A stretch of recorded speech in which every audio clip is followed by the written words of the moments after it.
बारामतीमधील दिवंगत अजित पवारांच्या सहयोग सोसायटीमधील निवासस्थानातील हे दृश्य जरा लक्षपूर्वक पहा. अजित पवारांच्या निधनानंतर मागील 4 दिवसांपासून जवळपास दररोज शरद पवार सहयोग सोसायटीत हजेरी लावतात. दिवंगत उपमुख्यमंत्री अजित पवार यांचा दुर्दैवी विमान अपघातात मृत्यू झाल्यानंतर संपूर्ण पवार कुटुंबीय सांत्वन भेटीसाठी बारामतीच्या सहयोग या निवासस्थानी गेल्या 4 दिवसांपासून उपस्थित आहे. शुक्रवारी सायंकाळी तर संपूर्ण पवार कुटुंबीय सहयोग सोसायटीत एकत्र आल्याचं दिसलं. शरद पवार, प्रतिभा पवार, सुनेत्रा पवार, श्रीनिवास पवार, शर्मिला पवार, सुनंदा पवार, आमदार रोहित पवार, पार्थ पवार, जय पवार, युगेंद्र पवार, राजेंद्र पवार आणि रणजित पवार असे सगळेच सायंकाळी 5 वाजल्यापासून सांत्वन भेटीसाठी हजर होते. एकीकडे सांत्वनासाठी येणाऱ्यांची गर्दी सुरू असताना शरद पवार त्यांच्या 2 नातूंसोबत चर्चेत गुंतल्याचं पाहायला मिळालं.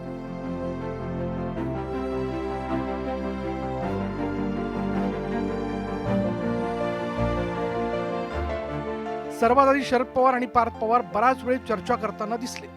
त्यानंतर पवारांनी आमदार रोहित पवारांना बोलावलं. शरद पवारांचं म्हणणं ऐकून घेण्यासाठी रोहित पवार गुडघे टेकून बसले. बाजूला पार्थ आणि समोर गुडघ्यावर बसलेला रोहित पवार असे दोन्ही नातू बाबांचं मार्गदर्शन घेताना पाहायला मिळाले. त्यानंतर काही वेळातच पार्थ पवारांनी रोहित पवारांना शरद पवार आणि त्यांच्यामध्ये बसवलं. त्यामुळे 2 नातूंना शरद पवारांनी नेमका काय गुरुमंत्र दिला याची चर्चा सर्वत्र सुरू झाली. काही प्रमाणात भावनिक मार्गदर्शन होतं.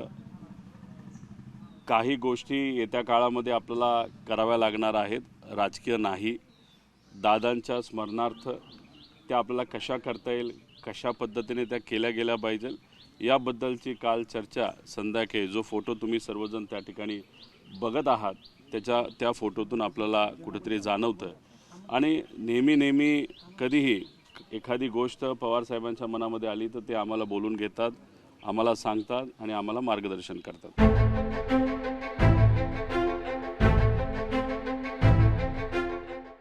मागील 10 दिवसांपासून सांत्वन भेटीसाठी येणाऱ्यांची रांग सुरू आहे. शुक्रवारीही अशीच गर्दी असताना पवार नातू आजोबांमध्ये चर्चा सुरू होती. त्यामुळे याचं कारण नक्कीच महत्वाचं असेल यात शंका नाही. रोहित पवार स्पष्टपणे बोलले नाहीत, पण त्यांनी पुन्हा एकदा कुटुंब एकत्र राहावं ही अजित पवारांची इच्छा होती असं म्हणत परत एकदा राष्ट्रवादीच्या विलिनीकरणाचे संकेत दिले.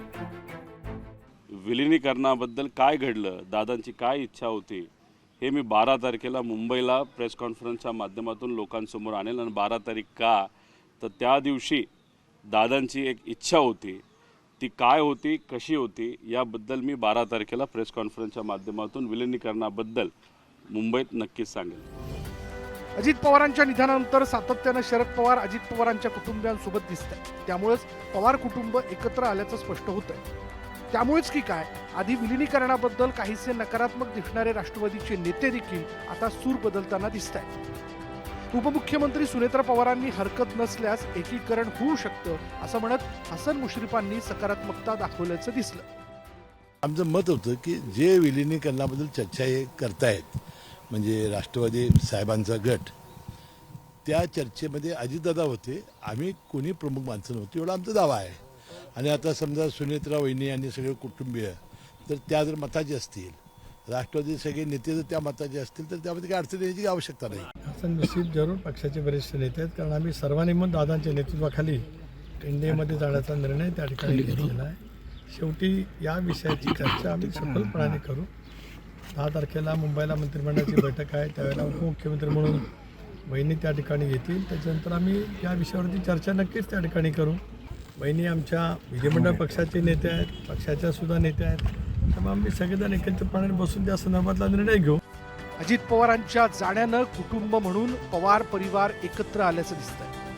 आता हीच एकता राजकारणातही दिसते का? अजित पवारांच्या निधनानंतर खंडित झालेली दोन्ही राष्ट्रवादीच्या एकीकरणाचा मार्ग सुकर होतो का?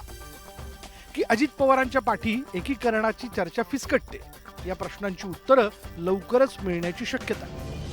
शरद जाधव, न्यूज 18 मराठी, मुंबई.